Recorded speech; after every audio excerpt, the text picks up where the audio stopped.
20h l'invité, c'est jusqu'à 21h en direct sur Fréquence ESJ.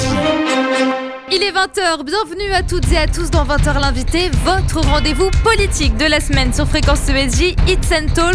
On fait le tour de l'actualité pendant une heure avec Philippe Goujon, maire Les Républicains du 15e arrondissement de Paris. Bonsoir Philippe Goujon, merci d'avoir accepté notre invitation. Au programme de 20h l'invité, la situation sanitaire, la France entière est désormais sous mesure de freinage. Mais faut-il aller plus loin, comme l'ont fait par exemple le Portugal ou le Royaume-Uni, deux pays qui aujourd'hui commencent à déconfiner leur population. 5 sites industriels devraient bientôt produire des vaccins en France, en tout cas dans les mois qui viennent. On fera le point également sur la campagne de vaccination. L'écologie doit être une priorité de la droite. C'est Damien Abad, le président du groupe Les Républicains à l'Assemblée nationale, donc votre parti Philippe Goujon, qui l'a déclaré. Pourtant, les députés LR ne voteront pas la loi climat en cours d'examen à l'Assemblée nationale. Donc, alors que faut-il faire ? On verra ça avec vous Philippe Goujon, juste avant de s'arrêter sur la loi sécurité globale et sur le hashtag Saccage Paris qui dénonce la saleté et l'enlaidissement de la capitale. On est ensemble pour une heure et vous pouvez réagir sur nos réseaux sociaux, poser vos questions. Pour ça, hashtag Fréquence ESJ sur Twitter ou un message sur notre page Facebook. 20h l'invité en direct jusqu'à 21h avec Philippe Goujon, c'est parti. 20h l'invité en direct jusqu'à 21h. Pour commencer cette émission, Philippe Goujon, on s'arrête rapidement sur une des actualités fortes de ce mardi 6 avril. C'est le mot du jour choisi par la rédaction politique de Fréquence ESJ. Et ce mot, c'est un nom de famille, Chalençon. Pierre-Jean Chalençon, le collectionneur, a assuré aujourd'hui ne pas avoir tenu de dîner clandestin. Ces propos tenus dans le reportage diffusé sur M6 seraient en fait un énorme poisson d'avril selon lui. Il affirme donc qu'aucune réception de luxe n'a été organisée. Une soirée de préparation a en revanche bien eu lieu pour des entreprises. Le procureur de Paris a en tout cas ouvert une enquête pénale sur ces dîners. Philippe Goujon, est-ce que déjà dans votre arrondissement, vous avez eu vent de dîners clandestins ? Oui, il y a eu des dîners clandestins, bien sûr, et la police les traque, parce que chacun doit respecter les règles, d'autant plus qu'il s'agit de la santé de tous, qui est mise en cause. Donc il y a eu sur des tiers-lieux improbables, un certain nombre de soirées festives organisées, par exemple sur la petite ceinture ferroviaire, qui recèle des tunnels, des endroits un peu à l'abri des regards, et des organisations de soirées, mais par des organisateurs. C'était pas quelque chose d'improvisé. Ce n'est jamais improvisé. C'est toujours improvisé, donc pour vous. Non, je veux dire, ce n'est jamais improvisé. Il y a des organisateurs, il y a même eu des restaurants dans le 15e qui ont été épinglés. Alors dans le reportage, justement, on apprend que des membres du gouvernement auraient participé à ce dîner de Pierre-Jean Chalençon. M6 l'a réaffirmé il y a très peu de temps. Au moins un membre y était selon eux. Si cela s'avère vrai, est-ce qu'il faudra pour vous, Philippe Goujon, des sanctions plus lourdes que pour tout autre citoyen ? Il faut des sanctions, les mêmes d'ailleurs. Mais c'est vrai que les ministres... Donc seulement une amende ? Non, mais les ministres ont un devoir d'exemplarité. Ce n'est pas pour ça qu'on va faire un code pénal ou un code civil avec des règles particulières pour tel ou tel. Ils doivent appliquer la loi plus que d'autres. Et effectivement, en tout cas, si ce cas était avéré, il faudrait qu'il soit sanctionné le plus lourdement possible, donc, avec toute la sévérité de la loi. Pas de démission donc pour vous ? Écoutez, franchement, ça c'est un autre sujet. Je ne veux pas appeler à la démission de tel ou tel. Il ne faut pas exagérer, mais en tout cas, il faut que des sanctions pénales, d'amende, soient infligées à ceux qui ne respectent pas la règle. Et encore une fois, je pense que c'est au gouvernement, et d'ailleurs aux représentants de la nation, même que sont les parlementaires, de donner l'exemple. Et s'ils sont pris en faute, eh bien, ils doivent payer, oui. Merci Philippe Goujon. Une heure de politique en direct, c'est 20h l'invité sur Fréquence ESJ. Faut-il des sanctions plus poussées pour non-respect du couvre-feu ou de toute autre mesure sanitaire ? On vous pose la question dans quelques minutes, Philippe Goujon, on va revenir dessus. On revient donc sur ces restaurants clandestins, mais juste avant, pour apprendre à vous connaître, Philippe Goujon, on retrace avec vous votre parcours. Ancré à Paris depuis toujours, vous vous engagez très tôt au RPR, qui deviendra ensuite l'UMP, puis les Républicains. Et dès 1983, vous êtes élu au Conseil de Paris, le plus jeune élu à y siéger à l'époque. Bonsoir Axel Rebaud. Bonsoir Manon Blanc.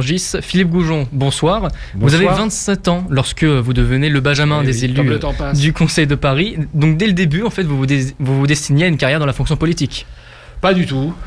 Pas du tout. Je me destinais plutôt à une carrière dans la haute fonction publique, en fonction des études que j'avais accomplies.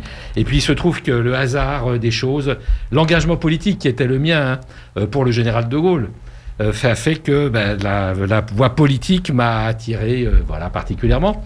Et c'est à l'occasion de rencontres et de la volonté de m'engager pour essayer de construire une société différente peut-être qui m'a motivé. Oui. Très vite, donc vous évoluez au sein du RPR, votre famille politique, puisque vous ne l'avez jamais quitté, cette droite. Vous travaillez d'ailleurs auprès de grands noms de la droite, du RPR, comme Jacques Chirac et Édouard Balladur. Est-ce qu'il y en a un pour vous qui a eu une sorte de rôle de mentor pour vous ? Alors, un rôle de mentor sans jamais l'avoir connu, je le disais, c'est Charles de Gaulle, libérateur de la France, grand réformateur, décolonisateur, un homme avec une vision exceptionnelle. Il y en a un par siècle peut-être, on attend le prochain, qu'on n'a pas encore trouvé. Donc c'est par admiration pour ce personnage maintenant historique, que tous les Français se partagent, que je me suis engagé en politique. Et j'ai essayé tout au long de ma vie politique d'appliquer à la fois ces principes, c'est un comportement, c'est une idée générale, et je pense que c'est la raison pour laquelle je suis resté aussi dans le même parti politique, avec une fidélité au parti qui représentait le mieux l'image que je me fais, l'idée que je me fais du gaullisme. Justement, vous remplacez Édouard Balladur à son poste de député lorsqu'il est nommé Premier ministre en 1993. Vous avez été un peu parachuté dans le travail de législateur. Comment est-ce que vous définiriez cette première expérience en tant que parlementaire, Philippe Goujon ? Vous aviez 39 ans à l'époque. Oui, être le suppléant du Premier ministre, c'est un rôle un peu particulier, qui ne peut pas se confondre avec l'ensemble, avec le travail des autres parlementaires. Parce on est très regardé, bien sûr, il faut être très prudent, et on ne peut pas donner finalement toute sa mesure, c'est vrai. Mais, vous étiez un peu le second couteau, l'homme de l'ombre un peu en retrait ? Non, pas du tout. J'étais un parlementaire parmi les autres, mais il faut être peut-être beaucoup plus attentif, beaucoup plus prudent. On peut faire peut-être moins de choses qu'un autre parlementaire, moins d'amendements. Ça vous a porté préjudice ? Vous auriez voulu, par exemple, avoir plus de postes à responsabilité, peut-être au gouvernement ? Non, parce qu'en réalité, j'occupais aussi un certain nombre de fonctions à Matignon, notamment de relations avec les groupes politiques parlementaires de la droite à l'époque et du centre. Donc je me suis parfaitement accompli dans cette fonction, après avoir participé d'ailleurs à des cabinets ministériels. Vous allez ensuite enchaîner les mandats de législateur, un de sénateur, puis 2 de député, alors que vous êtes en parallèle maire du 15e arrondissement depuis 2008. Est-ce que c'est compliqué, Philippe Goujon, de jongler entre différents mandats comme ça, à la fois à l'Assemblée, à la fois à la mairie ? C'est une question de capacité de travail déjà. Quand on travaille tout le temps, sans week-end et presque sans vacances, on peut y arriver, mais il faut vraiment se donner à fond. C'est une vocation, moi, que j'ai accomplie. Donc cette vocation m'a amené à travailler tout le temps. Mais quand on est au service de la population, je pense que c'est un minimum qu'on doit à cette population. Et je pense que les mandats de parlementaires et de maires sont parfaitement complémentaires. Alors très bien, aujourd'hui, il y a un mandat unique ou pratiquement, on s'y fait parfaitement. Et vous le regrettez, ça ? Parce que vous avez perdu l'élection législative en 2017, donc vous n'avez pas eu de troisième mandat à l'Assemblée nationale. Est-ce que c'est un poste que vous aimeriez retrouver en 2022 ? Pas du tout. Je pense que le rôle du Parlement aujourd'hui a changé. Il y a un avant 2017, peut-être un après 2017. En quoi est-ce qu'il a changé, Philippe Goujon ? Je pense qu'aujourd'hui, ça reviendra peut-être, mais avec une majorité pléthorique, comme celle qui est celle de l'AREM, qui soutient le président, il y a très peu de marge de manœuvre. Et, il faudrait revenir au septennat, comme avant le second mandat de non, Jacques pas Chirac. Forcément, parce que je pense qu'aussi c'est la logique de la cohérence de la Ve République. Les Français élisent un président et ensuite ils élisent des députés qui soutiennent la politique de ce président. C'est de la cohérence. Moi j'ai été battu ainsi que la moitié du groupe auquel j'appartenais, puisqu'il y a 100 députés UMP qui ont été à terre. Mais j'ai trouvé ça assez logique finalement que les Français soient cohérents et donnent une majorité parlementaire au président qu'ils venaient d'élire. C'est tout à fait conforme à l'esprit des institutions gaulliennes. Merci beaucoup Philippe Goujon. 20h l'invité, en direct jusqu'à 21h sur Fréquence ESJ. Près de 97 000 personnes sont mortes de la Covid-19 depuis le début de la pandémie. On approche dangereusement du cap des 100 000 et depuis aujourd'hui, les écoles sont à nouveau fermées. La France repart pour 4 semaines de restrictions. Une décision nécessaire, trop forte ou pas assez ? On se pose la question juste après Missing d'Everything But The Girl sur Fréquence ESJ, It's and Talk. 20h14 sur Fréquence ESJ, It's and Talk, vous êtes bien dans 20h l'invité. Philippe Goujon, maire Les Républicains du 15e arrondissement, est notre invité du 15e arrondissement de Paris évidemment. Et je vous rappelle que vous pouvez poser vos questions à Philippe Goujon sur le sujet de votre choix. Vous nous les envoyez sur Twitter avec le hashtag Fréquence ESJ ou sur notre page Facebook et on pose vos questions en fin d'émission. Gabriel Attal, le porte-parole du gouvernement, croit profondément que les mesures sanitaires vont fonctionner. Il affirme qu'elles ne devraient pas excéder les 4 semaines. Au même moment, de plus en plus d'infractions aux règles sanitaires sont observées. 10 000 verbalisations ont eu lieu ce week-end de Pâques, Axel Rebaud. Philippe Goujon, est-ce que vous partagez l'enthousiasme de Gabriel Attal ou au contraire vous vous méfiez de ses prévisions ? Non, j'aimerais partager cet enthousiasme que le gouvernement déclame à longueur d'émission. Et je veux y croire. Je veux y croire, comme tous les Français qui veulent sortir de cette crise sanitaire sans précédent. Mais il se trouve que jusqu'à présent, la confiance manque. Je pense qu'il y a une crise de confiance d'abord envers ce gouvernement depuis l'insuffisance des masques et tout ce qu'on nous a raconté sur les masques. Là aujourd'hui nous portons tous des masques, mais il y a quelque temps on nous disait que c'était inutile. Et quand on a compris que c'était utile, on n'en avait pas. Je crois que des masques, ça date d'il y a environ 1 an. Il y a eu donc d'autres il y a eu ensuite erreurs du gouvernement. C'est lesquelles ? Le dépistage. Le dépistage, ça a été pareil. On a manqué de moyens de dépistage et on en manque encore, même si ça va beaucoup mieux, évidemment.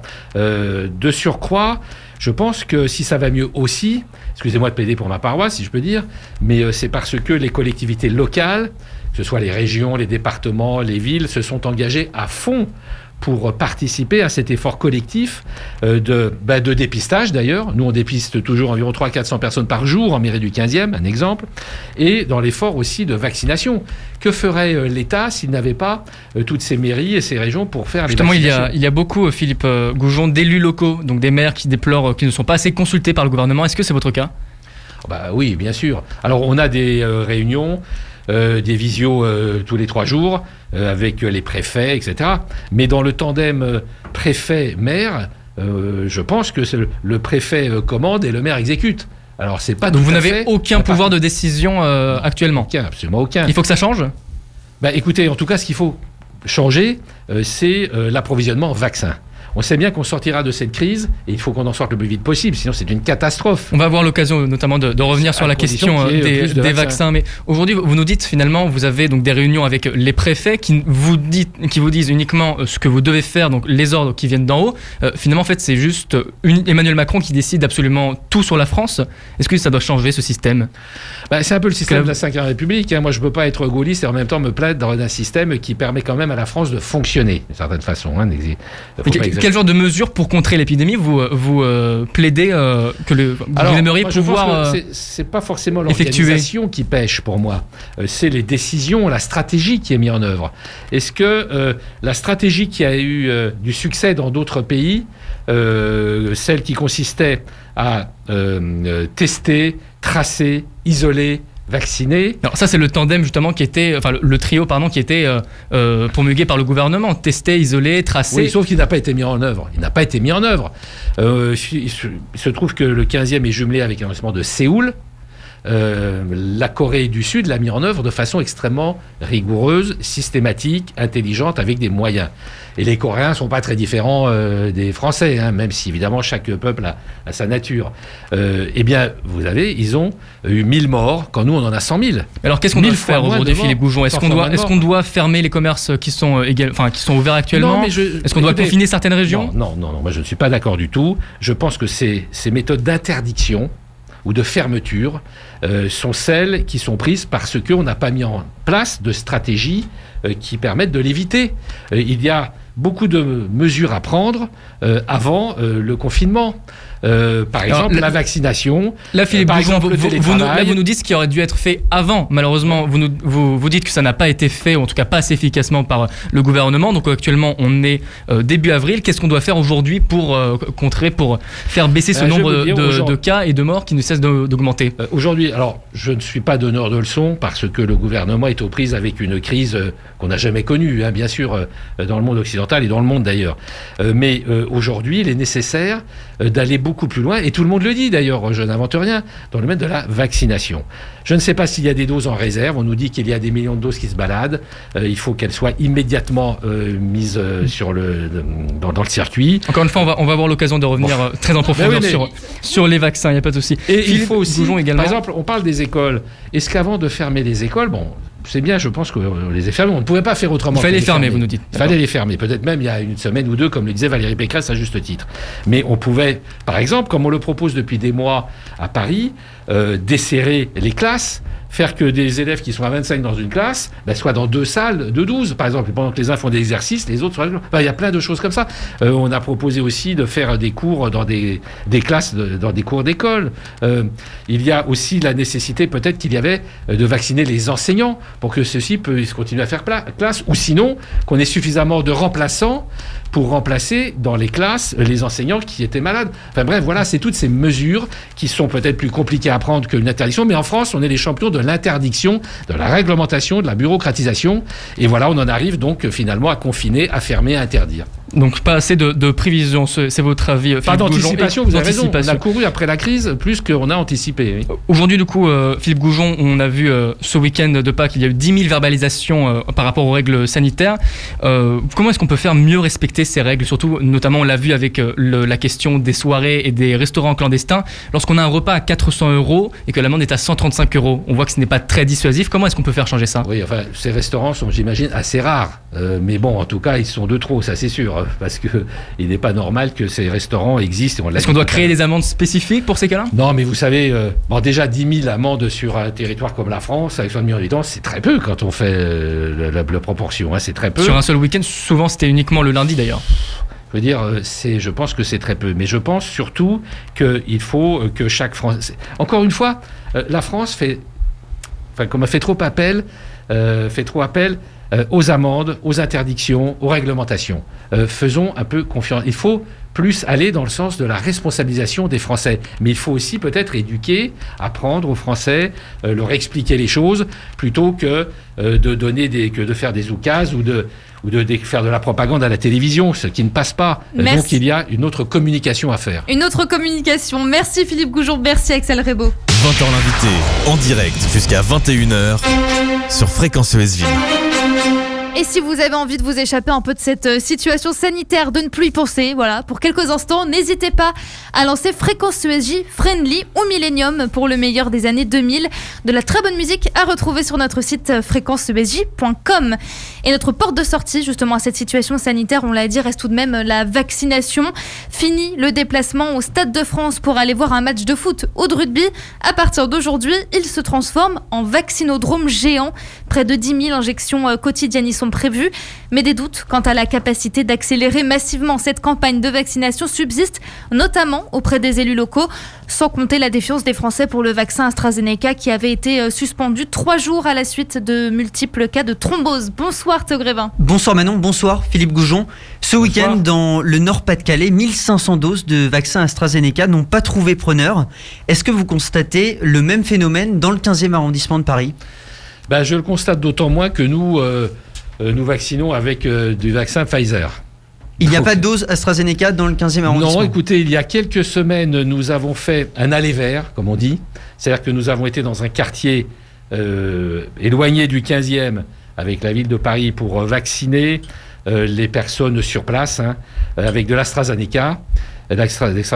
Et il se trouve que les doses n'étaient pas suffisamment nombreuses et que nous avons dû en recommander parce que la population, alors que c'était en pleine polémique sur l'AstraZeneca, il n'y avait pas assez de doses. Donc ce problème ne s'est pas posé. Maintenant, effectivement, je conçoit que les tergiversations gouvernementales, voire européennes, amènent les Français à ne pas avoir confiance dans ce vaccin. Effectivement, le fait qu'on le suspend, d'abord qu'on incite à le prendre en disant qu'il était formidable, qu'il n'y a pas de problème, que le ministre se fasse vacciner d'ailleurs avec des AstraZeneca. Et qu'après il a été suspendu, et en plus ce midi un responsable de l'Agence européenne des médicaments a confirmé un lien entre les cas de thrombose et le vaccin. Est-ce que vous craignez quand même que dans les prochaines semaines, en France cette fois-ci, il y ait des annulations de rendez-vous tout simplement? C'est la raison pour laquelle il faut forcer sur la production d'autres vaccins aussi. Déjà, le problème de AstraZeneca, je ne veux pas dire vaccin maudit, mais quand même un peu. Moins de doses que prévu, des contrats qui n'étaient pas respectés, moins de livraison, des difficultés de logistique, etc. Et puis maintenant, des thromboses, effectivement, ça fait beaucoup, quoi. Et donc vous appelez à utiliser un autre vaccin parce que l'AstraZeneca reste malgré tout un des vaccins les plus utilisés en France. Qu'est-ce qu'il faut faire avec ce vaccin ? Oh, je ne sais pas si c'est un des plus utilisés en France. En tout cas, aujourd'hui, on voit bien qu'il y a des réticences de la population. Si elles sont confirmées, encore faut-il voir si elles sont confirmées. Je vous dis, ce n'était pas le cas dans le 15e, par exemple. Mais si elles sont confirmées, eh bien, il faut accélérer la production d'autres vaccins. On voit bien qu'il y a des usines qui commencent à fabriquer en France. Peut-être pas assez. On est très en retard.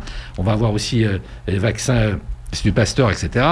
Il va falloir forcer sur les autres vaccins parce qu'on ne se sortira pas si on ne vaccine pas de façon massive.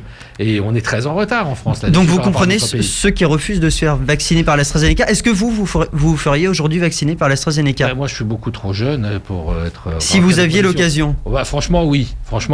Parce que j'ai bien vu que sur les 370 personnes que nous avons vaccinées avec l'AstraZeneca, alors c'est un échantillon faible, mais enfin à l'échelle du 15e, il n'y a eu aucun problème. Une chance sur 160 000 en France d'avoir un cas de thrombose avec l'AstraZeneca. Il y a presque une semaine, le président de la République annonçait le 3e confinement et une vaccination massive. Donc dès le lendemain, vous alertiez, le nombre de vaccinés va diminuer ces prochaines semaines. Pour quelle raison, Philippe Goujon ? Parce que sur Paris, aujourd'hui, je peux vous le dire, le nombre de vaccins a diminué. Le nombre de vaccins a diminué, il va diminuer encore pendant quelques semaines. Donc vous recevez moins de doses de vaccins ? On reçoit moins de doses de vaccins parce qu'il y a quelques semaines, il y a eu davantage de vaccins qui ont été affectés à Paris, Île-de-France. Aujourd'hui, d'ailleurs les préfets nous le disent, il va falloir compenser sur les autres territoires sur lesquels ont été prélevés ces vaccins. Donc en fait, c'est un peu un jeu de bonneteau. Et il y a un discours contradictoire entre le vôtre, d'élu local et le gouvernement. Comment vous l'expliquez ? Je ne dis pas que sur le plan général, il y a plus de doses, mais en tout cas, sur l'Île-de-France, aujourd'hui, il y en a moins. Et surtout, nous vaccinons maintenant essentiellement avec la 2e injection. C'est ça le sujet. C'est que nous prenons très peu de rendez-vous pour les premières injections, ce qui est quand même dommage, et nous vaccinons beaucoup de deuxième injection. Par exemple, ce week-end, nous avons pu vacciner près de 2000 personnes dans le 15e. 1000 personnes par jour. Et on n'a pas besoin de vaccinodrome pour ça. Dans une salle des fêtes de mairie, c'est suffisant. On peut vacciner 1000 personnes par jour au moins. Mais ce n'était que de la 2e injection. Nous n'avons pas ouvert de rendez-vous. Donc il y aura moins de primo-injections dans les prochaines semaines à Paris. Moi j'avais jusqu'à 800 primo-injections il y a 15 jours dans le 15e. Aujourd'hui on en a fait un peu plus d'une centaine. Le problème principal, donc, c'est les 2 doses à administrer. Voilà. Est-ce qu'il faut changer totalement de stratégie et allonger la période entre la première et la 2e injection ? Non, je crois que ça, il ne faut pas jouer à ça. Moi, je ne suis pas scientifique. Il faut respecter les conseils de l'Agence européenne de médicaments. Je pense qu'il faut respecter les conseils des scientifiques. J+28, c'est J+28. Alors, ça peut varier quelques jours, mais je pense qu'il faut respecter. Non, le problème, c'est celui de l'approvisionnement en doses. On en revient toujours là, avec différents vaccins. Peut-être faut-il accepter des vaccins qui, aujourd'hui, ne sont pas acceptés d'autres pays. Maintenant... Vous parlez du vaccin russe, notamment ? Peut-être, je ne sais pas. En tout cas, il faut qu'il soit validé, évidemment. Mais il y a d'autres vaccins qui existent. Aujourd'hui, on ne peut pas se permettre de rester dans des rails qui ne permettent pas de vacciner la population française de façon suffisamment rapide et massive. Pour revenir sur les vaccinodromes, vous nous parliez de salles des fêtes. Pour vous, ça suffirait ? Il n'y a pas besoin de ces vaccinodromes ? Il y a le Stade de France aujourd'hui qui vaccinera environ 10 000 personnes par semaine. Oui, ça veut dire que c'est un peu plus de 1000 par jour. Moi, c'est ce que je fais en mairie du 15e quand on a les doses. On n'a pas besoin d'un stade qui peut remplir 500 000 personnes. Donc, je ne dis pas que c'est de la com, mais ça ressemble un petit peu à ça. D'avoir annoncé plusieurs dizaines de vaccinodromes dans toute la France, c'est pas ça qu'il fallait annoncer. Il fallait annoncer le doublement, le triplement, le quintuplement du nombre de doses. Et pas le fait qu'on ouvre des salles où on va vacciner, c'est ridicule. Stade de France, 1000 personnes par jour, avec 20 box, dont 10 vont rester fermées d'ailleurs, comme à la mairie du 15e où j'ai 10 box. Selon vous, ça aurait pu être beaucoup plus ? Là, il n'y a pas d'intérêt à ouvrir le Stade de France en tant que vaccinodrome. Aucun. Alors, évidemment, on peut faire ça dans une salle, peu importe si c'est au Stade de France. Bon, si ça fait plaisir que ce soit au Stade de France, peut-être que ça attire plus de monde, j'en sais rien.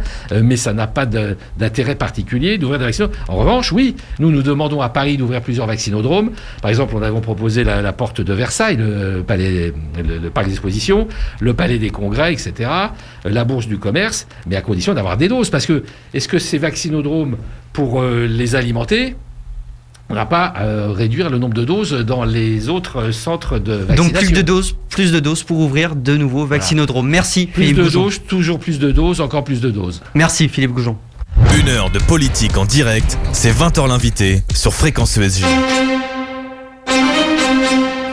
Dans moins de 3 minutes sur Fréquence ESJ, on aborde un sujet dont la droite, et notamment les Républicains, veut désormais s'emparer, l'écologie. Le député LR Damien Abad souhaite même incarner un écomodernisme. On va voir avec vous, Philippe Goujon, ce que ça signifie et ce que ça pourrait donner dans une ville comme Paris, qui met déjà en place de nombreuses mesures écologistes. On voit ça juste après Going Dumb d'Alesso sur Fréquence ESJ, It's and Talk. Fréquence ESJ, 20h32, vous êtes bien dans 20h l'invité, et nous sommes toujours avec Philippe Goujon, maire Les Républicains du 15e arrondissement de Paris. Et la droite ne peut pas rester à côté du débat sur l'environnement. Quelques jours après des manifestations partout en France dénonçant le manque d'ambition de la loi climat, le chef des députés LR, Damien Abad, est revenu dans le JDD sur l'importance d'une droite tournée vers l'écologie. Mais n'est-ce pas trop tard pour les Républicains? Depuis les dernières municipales, l'avance prise par le parti Europe Écologie Les Verts semble irrattrapable. Pourtant, l'écologie sera l'un des principaux enjeux de la prochaine élection présidentielle. Théo Grévin. L'environnement, ça commence à bien faire. Philippe Goujon, est-ce que cette petite phrase prononcée par Nicolas Sarkozy fait toujours sens ou faisait toujours sens jusqu'à peu à droite? Vous savez, on peut relever cette petite phrase de Nicolas Sarkozy, mais moi, ce que je relèverais surtout, c'est le Grenelle de l'environnement 1 et 2, qui a posé les bases d'une profonde transition écologique quand même de la part du gouvernement de Nicolas Sarkozy. D'ailleurs, vous savez, les premiers qui ont commencé à travailler sur ce sujet et à prendre des mesures sur le plan national, voilà, c'est sur les gouvernements de droite. Donc selon vous, la droite, elle peut être écologiste, elle l'est déjà, selon vous. Regardez, Jacques Chirac, notre maison brûle, nous regardons ailleurs, le principe de précaution, etc. On peut remonter à Pompidou aussi, qui a créé le premier ministère de l'Environnement. Oui, bien sûr que la droite, mais je pense que c'est un sujet qui concerne chaque citoyen, qui doit être, je ne dis pas que ça doit être apolitique, il y a effectivement différentes conceptions, mais il y a effectivement différentes conception de l'écologie. Il y a l'écologie de la décroissance, contre laquelle nous nous opposons, il y a l'écologie de la croissance. Il y a l'écologie qui consiste à interdire les sapins de Noël, etc. Enfin, je ne veux pas caricaturer non plus. Et puis, là, vous faites référence aux maires écologistes. Par exemple, et qui sont sur des thèmes pour lesquels peut-être les Français ne les ont pas élus, comme supprimer le Tour de France, ça n'a rien à voir avec le sujet, ou très peu en tout cas, c'est même peut-être un peu caricatural.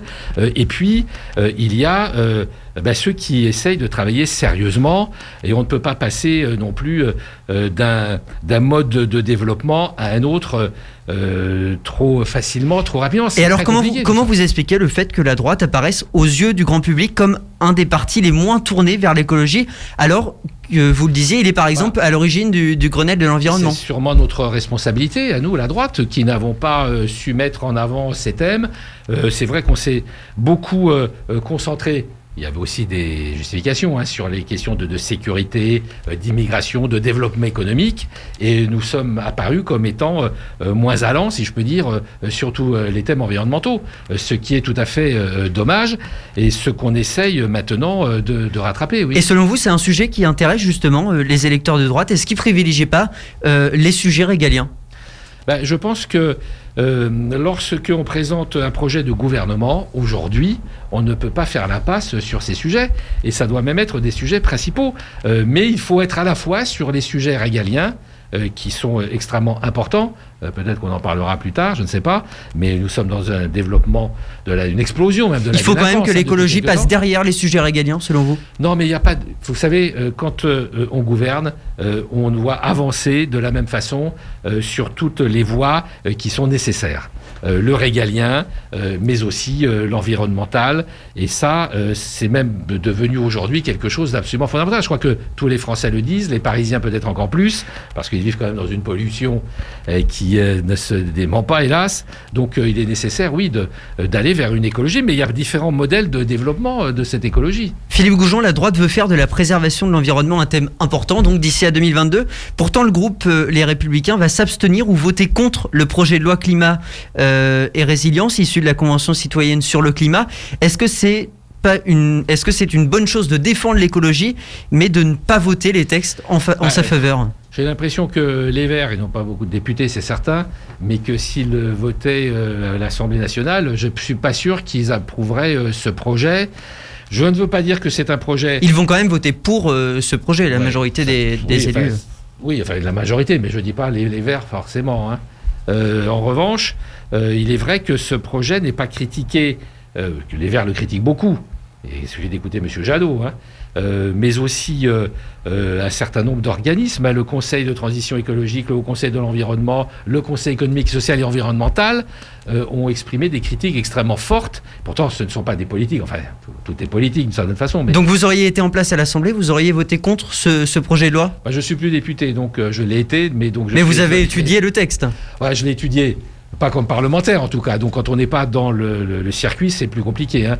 Mais il est vrai que, alors il y a des choses qui sont importantes, hein, dans ce texte et qu'il aurait fallu voter, sans doute, mais en revanche, il y a deux choses, moi, qui me paraissent essentielles. Il y a d'abord pas d'études d'impact, voilà, une insuffisance d'études d'impact, et deuxièmement, pas de voie de financement claire. Donc ce sont quand même deux sujets qui sont extrêmement importants pour tout texte d'ailleurs, et pour celui-là comme pour les autres.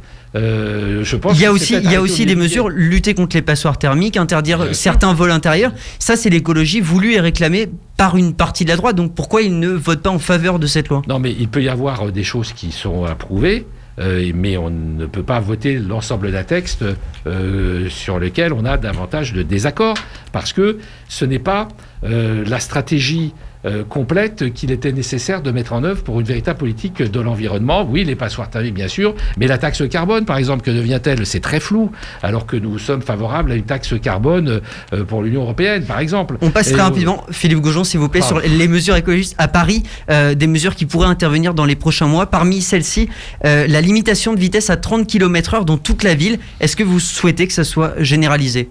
Oui, ça, je n'ai pas de problème avec ça. Il ne faut pas non plus que ces mesures qui sont spectaculaires cachent l'insuffisance de mesures environnementales par ailleurs, hein, n'est-ce pas? C'est-à-dire quelle autre mesure? Non, je dis que, par exemple, est-ce que ça ne camoufle pas la densification de la ville? Je veux dire, si on est vraiment écologique, on est pour la dédensification de la ville, pour la végétalisation. Il ne suffit pas de planter quelques arbres d'alignement sur quelques voies.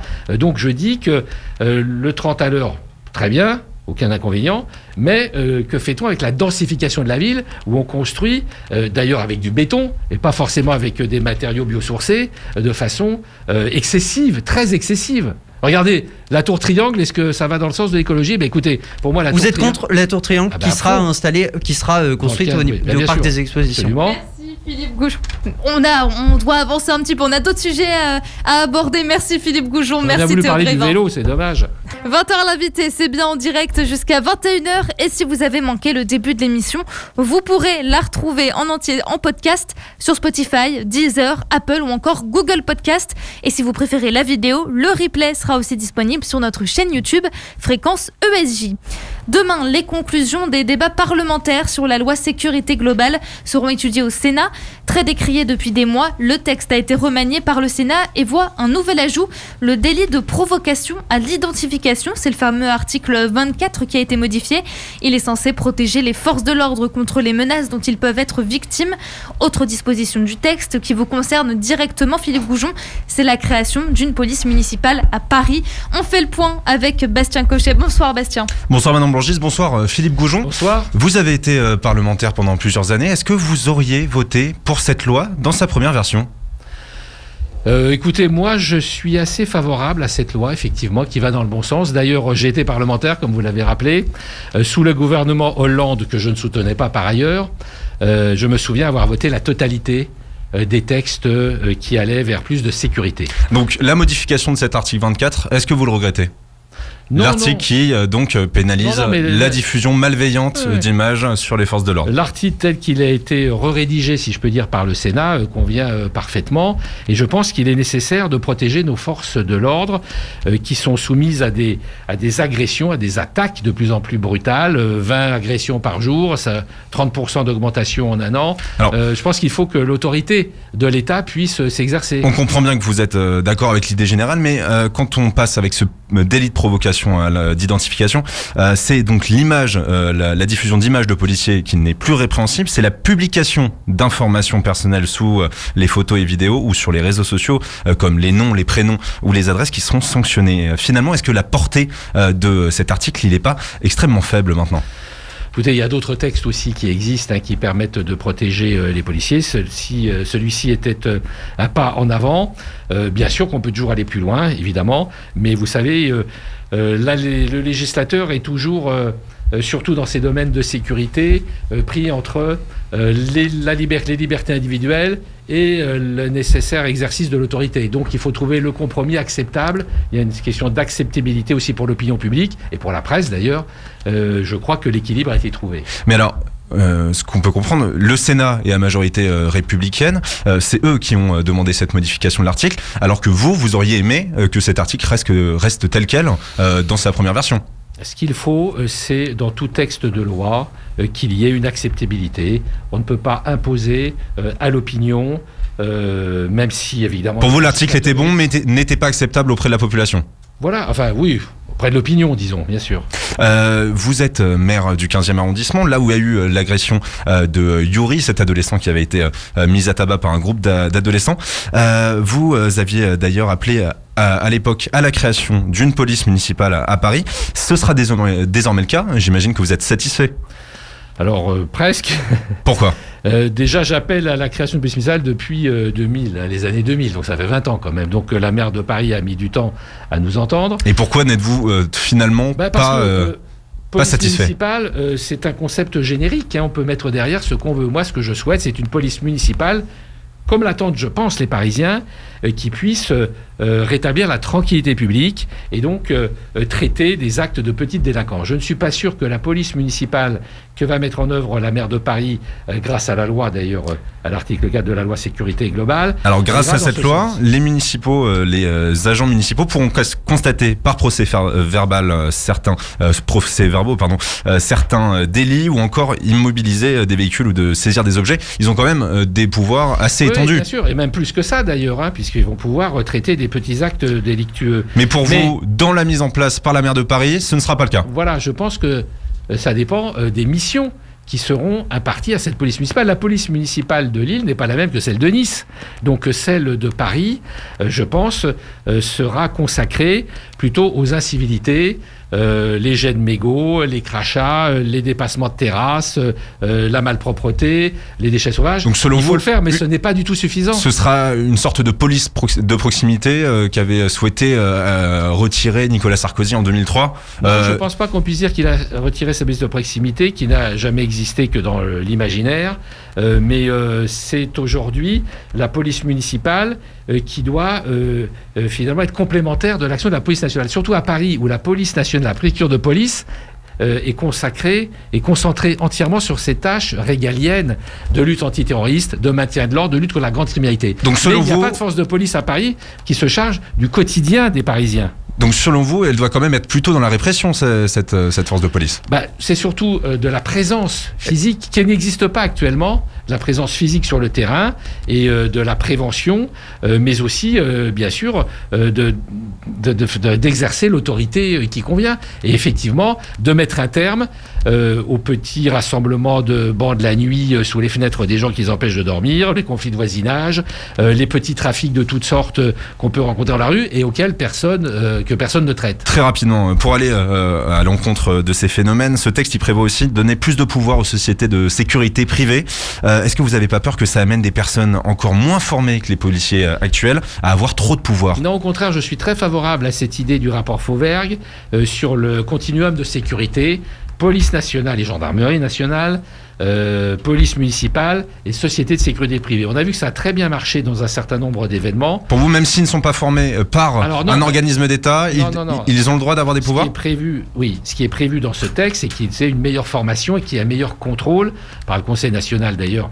Mais plus de pouvoir aussi, autorisé à assurer des opérations de palpation de sécurité, sur autorisation des préfets, d'exercer des missions de surveillance contre les actes terroristes sur la voie publique. C'est quand même des missions importantes. Mais ils l'ont déjà fait. D'ailleurs, quand il s'est agi de la coupe sur le Champ de Mars, je me souviens très bien, pour être riverain du Champ de Mars en tant que maire du 15e, qu'il y a eu une excellente coopération qui a parfaitement fonctionné, d'ailleurs il n'y a eu aucun problème, entre la police nationale, les agents de sécurité de la mairie de Paris qui ne sont pas encore police municipale, et les sociétés de sécurité privée qui pouvaient contrôler au premier rideau, si vous voulez. Alors chacun doit être dans son domaine de compétences, mais je crois qu'aujourd'hui la situation de la sécurité dans notre pays est telle, et les charges de la police nationale sur le plan régalien sont tellement importantes qu'il est nécessaire qu'il y ait des polices qui aussi, ou des sociétés, des agents de sécurité qui complètent le travail. Merci Philippe Goujon. 20h l'invité, en direct, jusqu'à 21h. Au programme dans 3 minutes, la saleté de Paris. Des milliers de messages sur Twitter relaient des photos de la capitale avec des déchets au sol, des murs tagués, du mobilier urbain détruit. La maire de Paris, Anne Hidalgo, est accusée de saccager Paris. On s'attardera également sur la proposition de loi donnant le droit à une fin de vie libre et choisie. Juste avant d'en parler, c'est un titre de Lilywood and the Prick, A Song. C'est tout de suite sur Fréquence ESJ, It's and Talk. Fréquence ESJ, il est 20h51. On est toujours avec Philippe Goujon, maire Les Républicains du 15e arrondissement de Paris. Et n'hésitez pas, pour suivre toute l'actualité de 20h l'invité, à nous rejoindre sur les réseaux sociaux de Fréquence ESJ, Twitter, Facebook, Instagram, YouTube et TikTok. Pour cette dernière partie d'émission, on revient avec vous, Philippe Goujon, sur 2 sujets qui font l'actualité ces derniers jours. Dans quelques instants, on aborde le hashtag Saccage Paris qui a inondé les réseaux sociaux. Mais avant ça, on se penche sur le débat sur la fin de vie. Une proposition de loi pour légaliser l'euthanasie doit être débattue après-demain à l'Assemblée.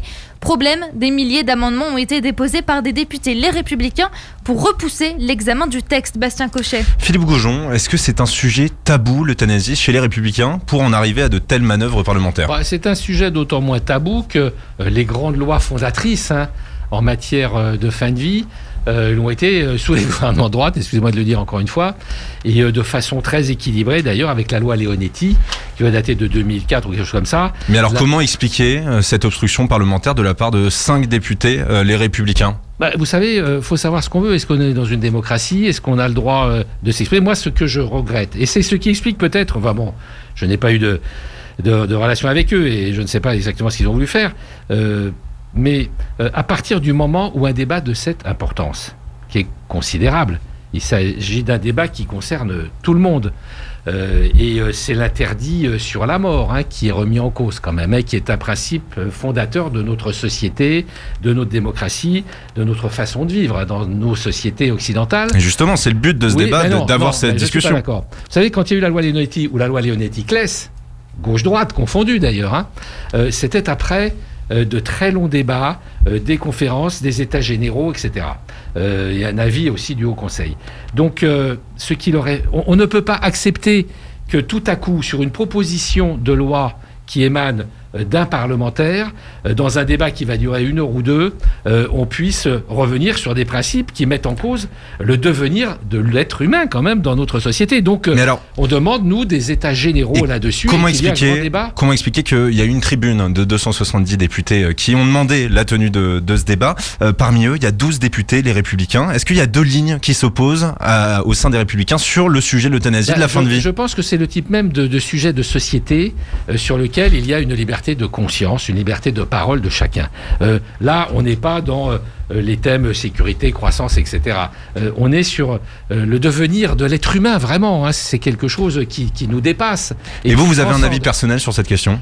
Moi, oui, bien sûr, j'ai un avis personnel et je considère qu'on ne doit toucher à la réglementation, aux lois sur la bioéthique et sur la fin de vie et tous ces sujets-là qu'avec une main tremblante, comme on dit, parce que, attention, ça conditionne l'évolution de notre société. C'est, par exemple, pour la fin de vie, l'ouverture du droit à la mort. Moi, je considère qu'on est à une 3e voie, d'ailleurs, une voie française. Est-ce que les Républicains... qui n'est ni l'acharnement thérapeutique, ni l'euthanasie, mais qui est l'accompagnement. Est-ce que les Républicains n'ont pas un peu peur d'aborder ce sujet à cause aussi de peur de froisser un électorat qui pourrait tenir à ces valeurs, des valeurs chrétiennes qui interdisent donc de se suicider? Il n'y a pas d'opposition d'ailleurs, mais ce n'est pas le sujet. Vous ne pouvez pas dire ça dans la mesure où les seules lois qui existent là-dessus, ce sont les gouvernements de droite et des élus de droite comme Leonetti qui ont eu le courage de les faire voter. Et même depuis le gouvernement Balladur d'ailleurs. Donc c'est la droite. La gauche n'y a pas touché. Aujourd'hui, effectivement, en 1 heure ou 2, on va boucler un débat qui va conditionner ce qu'est la mort dans notre société et pour chacun d'entre nous. Ce n'est pas possible. Philippe Goujon, on a encore quelques instants pour aborder une autre actualité de ces derniers jours. C'est un sujet qui vous concerne de très près puisque sur Twitter a émergé un hashtag dénonçant la saleté des rues de la capitale, le hashtag Paris. Est-ce que vous vous avouez impuissant en ce qui concerne la propreté dans vos propres rues? D'autant plus impuissant que les maires d'arrondissement, comme vous le savez peut-être, n'ont pas la compétence en matière de propreté, qu'elle appartient intégralement à la mairie centrale. D'ailleurs, c'est sûrement un des sujets qui fait que Paris est sale, c'est que c'est vraiment une politique de proximité qui doit être entre la main des maires d'arrondissement et non pas gérée uniquement à l'échelon central. Donc ce que nous demandons, nous, les maires d'opposition, c'est le transfert des pouvoirs. Je crois que la maire y réfléchit sérieusement d'ailleurs.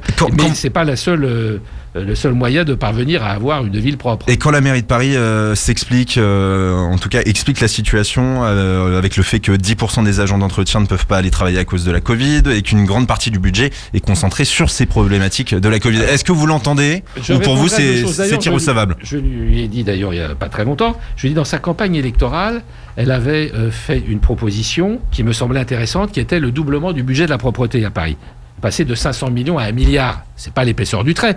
Si elle considérait qu'il fallait doubler le budget de la propreté, c'est qu'elle devait accepter et considérer le fait, observer en tout cas, que la situation n'était pas satisfaisante. On attend encore, et je ne l'ai fait la remarque il y a quelques temps, très peu de temps, que cette promesse se mette en œuvre parce qu'il n'y a pas assez de moyens. Et quant au Covid, il a bon dos. Parce que finalement, quand vous arrivez, moi je suis arrivé dans votre studio après 19h, vers 19h30, il n'y a personne dans les rues. Le soir, il n'y a personne dans les rues, donc il y a moins de saleté par définition. Les restaurants sont fermés, donc il y a moins de saleté. Dernière question, Philippe Goujon. Si vous vous présentez comme un porte-parole de cette colère des Parisiens, comment expliquer que ces mêmes Parisiens ont réélu largement Anne Hidalgo si ce problème perdure depuis aussi longtemps? Je vais vous dire comme souvent, comme ça nous est arrivé à plusieurs reprises, il y a quand même une division des forces d'opposition qui lui ont permis d'être élu. Et puis, bon, elle n'a peut-être pas tout raté non plus. Moi, je ne veux pas être turiféraire. Il y a des choses qui sont reçues qui ont plu aux Parisiens, très bien pour elle. Aujourd'hui, en tout cas, il est nécessaire que les oppositions se rassemblent de façon à pouvoir incarner une alternance avec un projet. Mais enfin, on sort des municipales. Il est un peu trop tôt encore pour développer sur notre antenne les mesures que nous allons proposer aux Parisiens dans 6 ans. Merci Philippe Goujon, merci Bastien Cochet. 20h l'invité, en direct, jusqu'à 21h. On passe maintenant à la question auditeur. On a récupéré vos questions que vous nous aviez envoyées tout au long de l'émission. Et Philippe Goujon, Caroline vous demande si vous n'avez pas peur que la droite soit trop éclatée pour 2022. Donc pour l'élection présidentielle. C'est tout à fait le cas, bien sûr.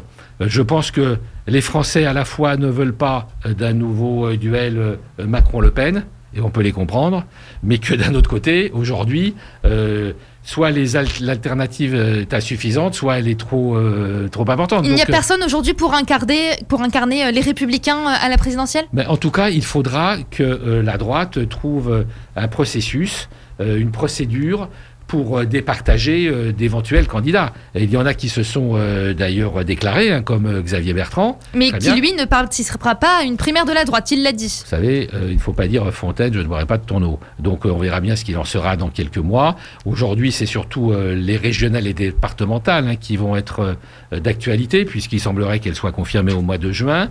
Donc c'est déjà une première étape. Ensuite, il sera nécessaire, dès la fin des régionales, de trouver des solutions. Sinon, c'est vrai que si on ne trouve pas de solution pour qu'il y ait un candidat de rassemblement, bien sûr... Pour vous, personne n'émerge à part Xavier Bertrand. Pour le moment, vous ne voyez personne? Pour le moment, il est le seul candidat. Quelqu'un d'ailleurs que j'estime beaucoup, que je connais bien, qui est très bien, mais on verra bien les choses le moment venu. Merci Philippe Goujon. 20h l'invité, en direct, jusqu'à 21h. 20h l'invité, c'est déjà terminé. Merci à tous d'avoir suivi cette émission.